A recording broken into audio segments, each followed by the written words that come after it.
30 menit lepas landas, mesin pesawat gangguan, putar balik.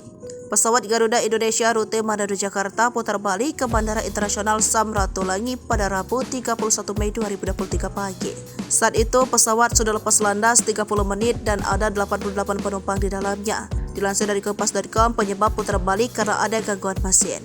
General Manager Bandara Internasional Samratulangi, Mingus Gandewogai, mengungkap semua penumpang berhasil dievakuasi dengan selamat. Sementara itu, Direktur Utama Garuda Indonesia Irfan Setiaputra menjelaskan, pesawat bernomor penerbangan GA607 ini berangkat dari Bandara Internasional Samratulangi di Manado, Sulawesi Utara pukul 7:55 atau sesuai jadwal. Setelah pesawat lepas landas, pilot in-seat mendapati satu kokpit indikator menyala. Artinya ada kondisi mesin pesawat yang harus dicek lebih dahulu. Mengedepankan aspek safety, maka PIC memutuskan untuk kembali mendarat di Bandar Samratulangi, Manado. Pendaratan dari Bandara Internasional Samratulangi, kata Irfan, berjalan dengan lancar dan semua penumpang dan awak kabin dalam kondisi baik.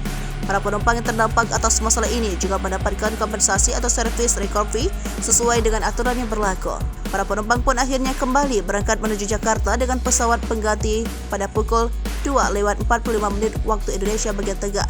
Pesawat pun dijadwalkan tiba di Bandara Internasional Soekarno-Hatta pada pukul 4:55 waktu Indonesia bagian barat. Atas kejadian ini, Irfan pun meminta maaf atas ketidaknyamanan yang dirasakan penumpang. Ia juga menegaskan Garuda Indonesia akan melakukan evaluasi lebih lanjut terkait dengan masalah pesawat tersebut.